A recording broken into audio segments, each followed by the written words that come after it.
படைப்புகளை கொடுக்கும் நண்பர் விஜய் மில்டன் அவர்களை பேச அழைக்கிறோம். எல்லாருக்கும் வணக்கம். இந்த படத்தில் என்ன நடந்திருக்குன்றது இப்போ புரிஞ்சிருக்கும் உங்களுக்கு. எல்லாத்தையும் தனஞ்சயன் பேசி முடிச்சுட்டு போயிட்டாரு.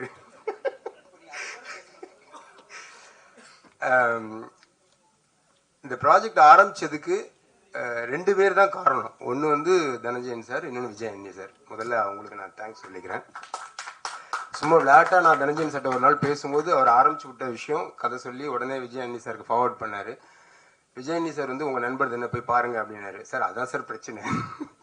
விஜய் சாரும் நானும் வந்து ஒரு 20 இயர்ஸாக நாங்கள் ஃப்ரெண்ட்ஸு. இன்ஃபேக்ட் கோலி சோடா படம் வந்து ஃபஸ்ட்டு விஜய் சார் தான் ப்ரொடியூசர். விஜய் சார் வந்து ஹீரோவாக லான்ச் பண்ணியிருக்க வேண்டியதே நான் தான். அது மிஸ் ஆயிடுச்சு. ஸோ அப்போவே நாங்கள் வந்து க்ரீன் பாட்டில்னு ஒரு கம்பெனி ஆரம்பித்து 2 பேரும் பார்ட்னர்ஷிப்பில் அந்த படத்தை எப்படியா பண்ணிடணும்னு நினச்சோம். அது அப்போது டேக் ஆஃப் ஆகலை. அதுக்கு வந்து என்ன காரணம் அப்படின்னா, நானும் விஜயண்ணியும் வந்து ஆல்மோஸ்ட் எல்லாத்துலேயும் ஒரே கேரக்டர். அவர் ஒரு நாள் வந்து மில்டன் 2 கத்தி வந்து ஒரு உரையில் இருக்க முடியாது அப்படின்ட்டு. சரி சார், அப்போ நம்ம வந்து நண்பர்களாகவே ட்ராவல் பண்ணுவோம்னு சொல்லிட்டு இன்னைக்கு வரைக்கும் அந்த ஸ்பேஸை வந்து விஜயண்ணி சாரும் சரி நானும் சரி ஒரு ப்ராடக்டை வந்து ஓன் பண்ணிக்கிறதுல வந்து நான் கேமராமேனாக இருக்கும்போதும் சரி அந்த ப்ராடக்டை கதை கேட்டுட்டா அதுக்கப்புறம் வந்து அது ஏன் ப்ராடக்டாக ஆகிடும் அப்படின்னு நான் நினச்சிப்பேன். டைரக்டருக்கும் எனக்கும் சண்டை வந்துகிட்டே இருக்கும். இல்லை சரி இதுதான் கரெக்டு இதுதான் கரெக்டுன்னு சண்டை போட்டே இருப்பேன். விஜயண்ணி சாரும் அதே கேரக்டர் தான். அவர் வந்து ஒரு மியூசிக் டைரக்டர், எடிட்டர், அவர் ஒரு டைரக்டர், எல்லாமே அவருக்குள்ளே இருக்குது. தயாரிப்பாளர் எல்லாமே தெரியும் அவருக்கு. ஜென்ரலாக டைரக்டர்ஸ்க்கு வந்து ஒரு ப்ரொடியூசரோட பெயின் தெரியாது, ஆனால் இவருக்கு வந்து எல்லா ஆஸ்பெக்டும் தெரியும். ஸோ அதனால் அவருக்கும் வந்து ஒப்பீனியன் இருக்கும், எனக்கும் ஒப்பீனியன் இருக்கும். அதை தாண்டி இந்த மழை பிடிக்காத மனிதனில் வந்து இவ்வளோ இந்த 3 இயர்ஸில் வந்து இவ்வளோ ஈஸியாக எங்களுக்குள்ள வந்து ஒரு கம்யூனிகேஷன் இருந்தது. அது ரொம்ப சந்தோஷமாக இருந்துச்சு எனக்கு. என்னென்னா கிரியேட்டிவ் டிஃப்ரென்ஸை தாண்டி ஒருத்தர் மேலே ஒருத்தருக்கு வந்து ஒரு ரெஸ்பெக்டும் ஃப்ரெண்ட்ஷிப்பும் இருந்துச்சுன்னா அவங்களுக்கு வந்து என்ன டிஃப்ரென்ஸ் ஆஃப் ஒப்பீனியன் இருந்தாலும் ஒன்றா ட்ராவல் பண்ணலான்றதை நான் இந்த படத்தில் கற்றுக்கிட்டேன். Thank you விஜயண்ணி sir. அண்ட் என்னோட கவிதை புத்தகம், அதாவது இவர் இந்த புக்கை எழுதி முடிச்ச உடனே டைரக்டர் ராஜமுருகன் வந்து சார் புக்கு நல்லா வந்திருக்கு, ஒரு ஃபங்க்ஷன் வைங்களேன் சார், எல்லாரையும் கூப்பிட்டு ஒரு ஃபங்க்ஷன் வைங்களேன் சார் அப்படின்னாரு. முருகன், நம்ம சினிமா ஆடியோ ஃபங்க்ஷன்லாம் நீங்கள் போயிருக்கீங்களா? அப்படியே டீசர்ட் ட்ரெய்லர் பார்த்தோன்னே ஒரு பானை சோற்றுக்கு ஒரு சோறு பதம், இதை பார்க்கும்போது நம்ம வந்து 100ஆவது நாள் விழாவில் மீட் பண்ணுவோம் அப்படின்னு ரொம்ப ஃபார்மலாக பேசுகிற மாதிரியே ஒரு ஃபீல் இருக்கும். ஆனால் வேறு வழி இல்லை, அதை தான் பேசி ஆகணும். அங்கே வந்து ஒரு குட் வைப்ஸ் கிரியேட் பண்ணுறது தான் நம்ம போயிருக்கோம். ஸோ அதை பண்ணி ஆகணும். அதே மாதிரி தான் இப்போ பொயட்ரி ரிலீஸ் ஃபங்க்ஷன்ஸும் ஆயிடுச்சு. இந்த கவிதையை படிக்கும் பொழுது இவர் வந்து இப்படிப்பட்டவர அப்படிலாம் எல்லாம் பேசிட்டே இருக்காங்க. அதுக்காக ஒரு மீட்டிங் அரேஞ்ச் பண்ணி நடுவில் போய் உட்காந்து அதெல்லாம் வாங்கிட்டு வர்றதுக்கு எனக்கு பிடிக்கலன்னு சொல்லி சொன்னேன். கடைசியில் அது ரெண்டும் ஒரே மேடையிலேயே நடந்துருச்சு எனக்கு. ஆனால் உண்மையாக சொல்கிறேன், எனக்கு இதுதான் வந்து மோஸ்ட் ஹாப்பியஸ்ட் திங் இந்த ஃபங்க்ஷனை பொறுத்த வரைக்கும். என்னன்னா எல்லாருக்கும் ஒவ்வொரு கெட்ட பழக்கம் இருக்கும். என்னோட கெட்ட பழக்கம் வந்து எழுதிட்டே இருக்கிறது. அந்த எழுத்தெல்லாம் ஒரு வடிவமாக்கி ஒரு புத்தகமாக்கி அதை வந்து மற்றவங்களுக்கு கொண்டு போய் கொடுத்து சேர்க்கறதுன்றது வந்து எனக்கு வராது. எழுதுறத விட என் வேலை முடிஞ்சிருச்சுங்கிற மாதிரி இருக்கும். ஆனால் தனஞ்சயன் சார் அதை படிச்சுட்டு இது வந்து எல்லாருக்கும் கொடுப்போம் அப்படின்னு சொல்லி இந்த ப்ராஜெக்ட் ஆரம்பிச்சதுலேருந்து மழை பிடிக்காத மனிதன் நான் டைட்டில் வச்சுட்டேன். பட் இது வந்து ஒரு கமர்ஷியல் ஆக்ஷன் ஃபில்மாக தான் கதை கேட்குற எல்லாமே பார்த்துட்டு இருந்தாங்க. பட் இதுக்கு வந்து வேற ஒரு பெர்ஸ்பெக்டிவ் இருக்குது, வேற ஒரு டைமென்ஷன் இருக்குன்றத வந்து என்னால் அவங்களுக்கு சொல்ல முடியல, எடுத்து தான் காட்டணும்.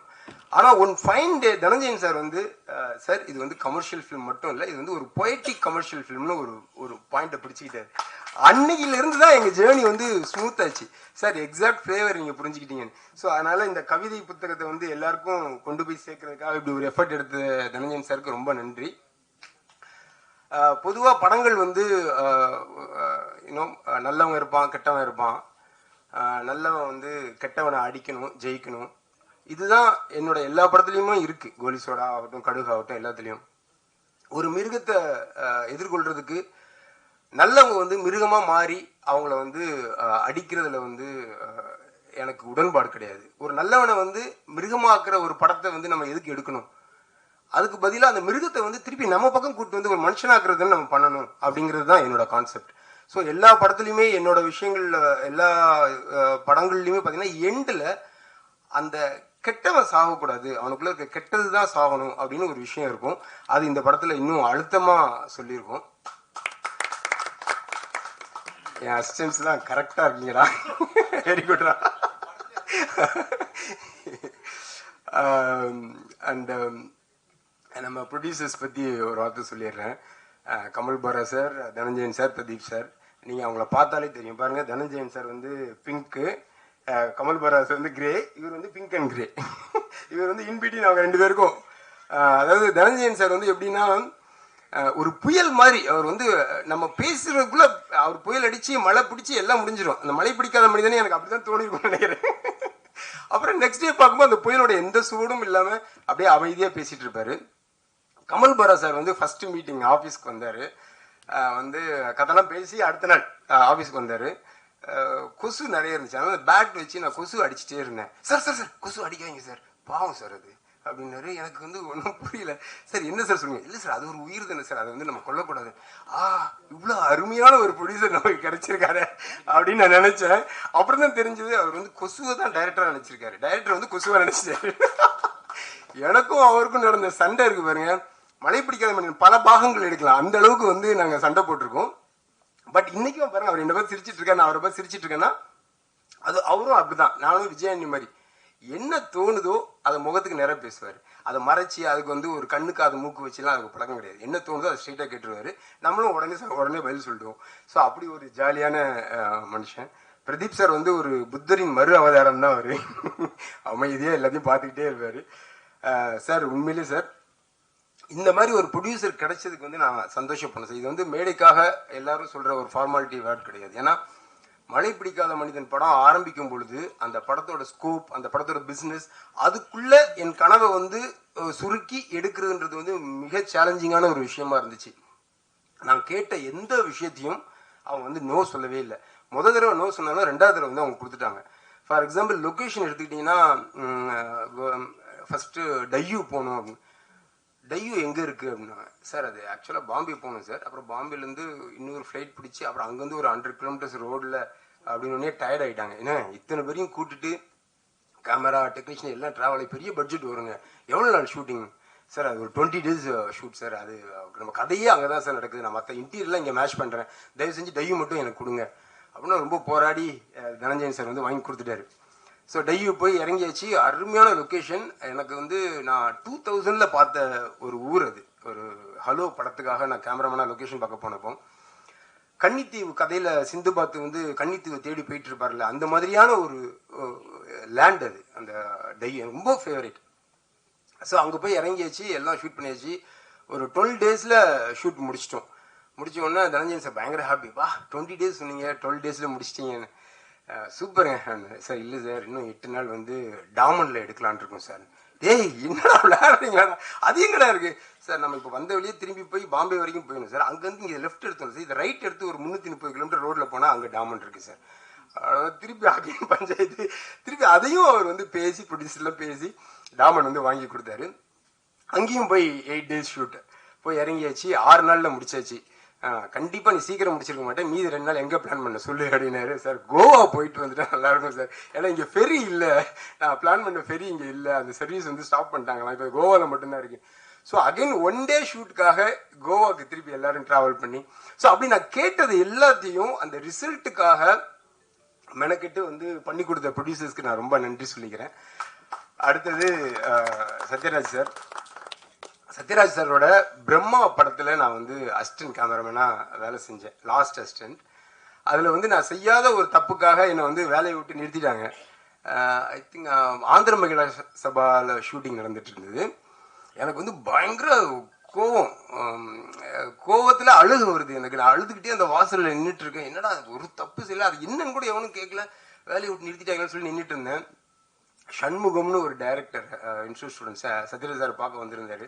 அவர் பைக்கில் நான் அழுதுட்டு இருக்கிறத பார்த்துட்டு என்னை கூப்பிட்டு வீடு வரைக்கும் வந்து டிராப் பண்ணிட்டு ரியர் மிரரில் என்னை பார்த்துட்டே வர்றாரு. நல்லா தெரியும் நான் அழுறதை அவர் பார்த்துட்டே இருக்காரு. இறக்கி விட்டுட்டு அவர் சொன்னார், ஒன் டே நீ சத்யராஜ் சார்ட்ட ஒர்க் பண்ணோடா, எதையும் மனசில் வச்சுக்காத அப்படின்ட்டு போயிட்டாரு. 30 வருஷம் ஆயிருக்கு சத்யராஜ் சாரை ரீச் பண்ண. 91 இல்லை சார், 91 பிரம்மா. 34 வருஷம் ஆயிடுச்சு சத்யராஜ் சாரை மீட் பண்ணுறதுக்கு. சத்யராஜ் சார் வந்து நான் 1 day டேட் தான் அவர்கிட்ட கேட்டோம். அவரோட லுக் அந்த கெட்டப்லாம் அவர் போட்டு அந்த ஃபோட்டோ ஷூட் பண்ணி பார்த்தோன்னே எனக்கு ஒன்றுமே புரியல. என்னடா இப்படி ஒரு மனுஷன் இப்படி ஒரு அழகாக இருக்காரு, இவர் வந்து எப்படி கம்மியாக யூஸ் பண்ணுறதுன்னு சொல்லிட்டு அந்த ஒன் டேல வந்து வேற என்னென்ன பண்ணலான்னு சொல்லி பயங்கரமாக பிளான் பண்ணி டீமை வந்து பயங்கரமாக ரெடி பண்ணி இத்தனை மணிலேருந்து இத்தனை வரைக்கும் அதை எடுக்கிறோம். லொக்கேஷன் வந்து 2 o'clock தான் உள்ளே விடுவாங்களாம். ஸோ காலைல இங்கே எடுக்கிறோம். அதுன்னு பயங்கரமாக பிளான் பண்ணி வச்சுட்டு சத்யராஜ் சார் வந்து சீனியர் ஆக்டர். ஸோ அவர் வந்து நான் ஸ்டாப்பாக நம்ம எப்படி வேலை வாங்க போகிறோம்னு நான் யோசித்து போய் இறங்கியாச்சு. இறங்கி பண்ணிகிட்டே இருக்கும். அப்படி ஒரு கோஆப்ரேஷன், ஒரு கொஸ்டின், ஒரு முகச்சுளிப்போ என்னங்க அப்படின்னு ஒரு விஷயம் கூட இல்லாமல் எடுத்துக்கிட்டே இருக்காரு. நான் எடுத்து அடுத்த ஷாட் செட் பண்ணுற கேப்பில் தனஞ்சயன் சார் வந்து கூப்பிட்டு போயிட்டு ஃபோட்டோ ஷூட் பண்ணிடலாம் வாங்க அப்படின்னு ஃபோட்டோ வேறு எடுத்துகிட்டு இருப்பாரு. சத்யராஜ் சார் சாப்பிட்டாரா இன்பிட்வீனில் என்ன இருந்தது எனக்கு ஒன்றுமே புரியல. நைட்டு 8 o'clock என்னை அனுப்புங்க. மறுநாள் ஏதோ ஃப்ளைட் அவருக்கு 7:50 சம்திங் சார், இதான் சார் லாஸ்ட் ஷாட்னு சொல்லி முடிச்சு அந்த ஷாட்டை செட் பண்ணிட்டு இதெல்லாம் ட்ராக் போடுங்கன்னு சொல்லிட்டு உட்காந்து நான் சும்மா செக் பண்ணுறக்கா அப்படி ஒவ்வொன்றா பார்க்குறேன். முக்கியமான ஒரு ஷாட்டை விட்டோம். கீழே ஷூட் பண்ணிட்டு இருந்தோம். லைட்டெல்லாம் ஷூட் பண்ணி மேலே வந்து இப்போ செட் பண்ணிட்டு இருக்கோம். ஆஹா இது லாஸ்ட் ஷாட்னு சார்ட்ட சொல்லிட்டோம். இப்போ திருப்பி லைட்டெல்லாம் ஷூட் பண்ணி கீழே லைட் பண்ணி எடுக்கணும். இன்னொரு 1/2 hour ஆகுமேன்னு சொல்லிட்டு அந்த லாஸ்ட் ஷாட்டை எடுத்துட்டு சார் ஒரு ஷாட் மிஸ் பண்ண அதெல்லாம் ஒன்றும் இல்லைங்க வாங்கிட்டு அவர் இறங்கி போயிட்டார் கீழே. எனக்கு அந்த அதாவது ஒருத்தன் வந்து ஒரு இண்டஸ்ட்ரியில் இவ்வளோ நாள் ட்ராவல் ஆகிறான்னா அதெல்லாம் வந்து சும்மாவே இல்லைங்க. அது வந்து சாருக்கு கடவுள் நம்பிக்கை இல்லை, ஆனால் அது மிகப்பெரிய ஒரு பிளெஸ்ஸிங் அவர் இருக்கு. இல்லைன்னா இந்த மாதிரியான ஒரு ஆசீர்வாதம் வந்து யாருக்கும் கிடைக்காது. சார் ரொம்ப தேங்க்ஸ் சார். அதுக்கு அடுத்து அச்சு வந்து ஆக்சுவலி இந்த படத்துக்கு வந்து நான் விஜயனி சார் தான் மியூசிக் டைரக்டராக போட்டிருந்தேன். அந்த ஒரு வர 2 கத்தியா என்னன்னு தெரியல. இல்லை ஆக்சுவலாக சார் வந்து நிறைய படங்கள் அப்போ பிச்சைக்காரன் 2 அது இதுன்னு பயங்கர கமிட்மெண்ட்டில் அவர் வந்து அவரையே பார்க்க நேரம் இல்லாமல் ஓடிட்டு இருந்தார். ஸோ சாங்ஸ் வந்து ஒரே ஒரு சாங் தான், இப்போ நீங்கள் கேட்ட சாங் வந்து சார் போடுறது ஒரே ஒரு சாங் தான் அவரால் பண்ண முடிஞ்சுது. ஸோ பேலன்ஸ் ஒர்க்குக்கு எனக்கு என்ன பண்ணுறதுன்னு தெரியல. அப்போ ஒவ்வொரு சாங்காக வகு மசான், சௌரப், அப்புறம் ஹரி டஃபூசியா அந்த மாதிரி ஒவ்வொருத்தட்டியாக வாங்கிட்டே இருந்தோம். ஆனால் that's not actually working out. சாங்ஸ்க்கு ஓகே, ஆனால் பேக்ரவுண்ட் ஸ்கோர் வந்து அப்படி பண்ண முடியாது. ஸோ அப்போ நான் என்ன பண்ணுறதுன்னு தெரியாமல் நான் வந்து தயக்கத்தோட அச்சுக்கு ஃபோன் பண்ணேன். அச்சு இந்த மாதிரி ஒரு விஷயம் நான் ப்ராஜெக்ட் ஆரம்பிச்சிட்டேன்.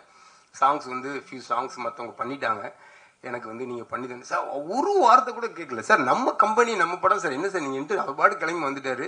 அவருக்கு கொடுத்த சம்பளம் வந்து ஒரு 1 கிலோனா ஒரு 100 கிலோக்கு வேலை பார்த்துட்டாரு பாவம். அவர் வந்து மாற்றி மாற்றி மாற்றி கடைசி வரைக்கும் எனக்கு திருப்தி வர வரைக்கும் வாங்குறதுக்கு ரொம்ப ஸ்ட்ரெயின் பண்ணி அவர் எந்த முகசுளிப்பும் இல்லாமல் காலையில் இதான் சார் ஃபைனல்னு அனுப்புவார். நான் மத்தியானம் 2 மணிக்கு வாய்ஸ் நோட் அனுப்புவேன். அச்சு இத்தனை கரெக்ஷன்ஸ் இருக்குன்னு. ஈவினிங் 4 மணிக்கு சார் 5 மணிக்கு நான் அனுப்புகிறேன் சார் அப்படிம்பாரு. அதை என்னைக்கு 5 மணின்னு சொல்ல மாட்டார். ஸோ அப்படி முகம் சுளிக்காமல் அவர் வேலை செஞ்சார். தேங்க்யூ அச்சு. அண்ட் மேகா வந்து எப்படி இப்படி ஒரு ஃபைன் ஆக்டர்ஸ் வந்து இன்னும் அவங்களுக்கான ஹைட்டை ரீச் பண்ணல அப்படின்னு எனக்கு ஆச்சரியமாக இருக்குது. ஏன்னா அப்படி ஒரு நுணுக்கமாக பண்ணியிருக்காங்க அந்த படத்தில். அண்ட் மாமா மறந்துட்டேங்க. அதாவது ஓப்பனிங்கில் நானும் கமல் பாரத் சாரும் சண்டை போடும்போது நடுவில் அம்பேர் யாருன்னா ரமணா தான். இந்த பக்கம் அடி வாங்குவான், அப்புறம் அங்கே போய் அடி வாங்குவான், நடுவில் வந்து சமாதானம் பண்ணுவான். என்னோட லாங் டைம் ஃப்ரெண்ட், நான் வந்து அசிஸ்டண்டாக இருக்கும்போதே ரமணா வந்து அசிஸ்டன்ட் டைரக்டராக இருந்தான். அதுக்கப்புறம் அவனும் நானும் க்ரோயிங் டுகெதர்னு சொல்லுவாங்க. அந்த மாதிரி நாங்கள் 2 பேரும் ஒன்றாவே இன்னைக்கு வரைக்கும் ட்ராவல் பண்ணியிருக்கோம். ஃபஸ்ட்டு டே நாங்கள் அசிஸ்டண்டாக இருக்கும்போது எப்படி மாமா மச்சான் பேசிட்டோமோ இன்னைக்கு வரைக்கும் அதே நெருக்கத்தோட அதே ஒரு உரிமையோட பழகிட்டு இருக்கோம். ரொம்ப நன்றி. பிரணதி 420, அவள் சரியான 420, எஸ்எஸ்எல்சியில் 420 மார்க் வாங்கியிருக்கான். அதான் ஓகே. மற்றபடி நம்ம டீம் அண்ட் என்னோட டீம் ஒரே செகண்ட் ப்ளீஸ், எல்லாம் மேலே வாங்க வாங்க ப்ளீஸ். நம்ம டீம் இந்த அதாவது ஒரு படம் வந்து எப்போவுமே ஒரு ஆரம்பித்து ஒரு அரிசியில் ஒவ்வொரு பேர் எழுதியிருக்குன்னு சொல்லுவாங்க. அந்த மாதிரி ஒவ்வொரு படம் கதை எழுதும் போதும் அது ரிலீஸ் டேட் எழுதப்பட்டிருக்கும். அந்த மாதிரி இந்த மலை பிடிக்காம ரிலீஸ் டேட் வந்து கொஞ்சம் தள்ளி போகும்போது என்னோட இன்டென்சிட்டி கொஞ்சம் கூட குறையாம என்னோட டீம் இருந்துச்சு. அதுக்காக நான் வந்து ரொம்ப தேங்க்ஸ் சொல்லிக்கிறேன் என்னோட டீமுக்கு. அவங்க இல்லைன்னா இது வந்து பாசிபிளே இல்லை. டீம் சார்பாக யாரோ ஒருத்தர் தவசி வாங்க, ஃபியூ வேர்ட்ஸ் மலை பிடிக்காத பற்றி பேசுங்க. ஓகே வாங்க, என்னை பற்றி வாங்க. ஃபர்ஸ்ட் டைம் அனைவருக்கும் வணக்கம். எப்படியும் இப்போ இதில் இருக்க எல்லாருமே வந்து கதை பண்ணிட்டாங்க. இந்த வருஷத்துல வந்து எல்லாருமே டைரக்டர் ஆகிடுவாங்க. அடுத்த வருஷம் உங்க முன்னாடி வந்து டைரக்டராக நிற்பாங்க. அவங்களோட முதல் மேடை இதுவாக இருக்கிறதுல ஒரு சந்தோஷம். எனக்கு ரொம்ப தேங்க்ஸ் சார். எல்லாருக்கும் வணக்கம். ஒரு ஒரு நல்ல படைப்பை உங்கள்கிட்ட கொடுத்துருக்கிற ஒரு திருப்தி இருக்கு இன்னைக்கு. ஸோ அதோட அன்பும் நாங்கள் அதில் ஒரு அன்பை கொடுத்துருக்கோம். அந்த அன்பை நீங்களும் எங்களுக்கு பதிலுக்கு கொடுத்தீங்கன்னா, உங்களோட அந்த கண்டென்ட்ஸில் கொடுத்தீங்கன்னா ரொம்ப நல்லா இருக்கும். ரொம்ப தேங்க்யூ எல்லாரும் வந்து இந்த விழாவை சிறப்பித்ததுக்கு. Thank you sir. Team members, Sridhar அண்ணன், அவர் தான் எங்களை எல்லாருமே அசோசியேட் பண்ணிடுவார். காலையில் வந்த உடனே அவர் இல்லைன்னா ஸ்பாட்ல வந்து யாராலுமே இருக்க முடியாது. கரெக்டான அசோசியேஷன்ல அவர் தான் இருப்பார். நெக்ஸ்ட் டைரக்டர் சால் சார், கோ டைரக்டர் சார்.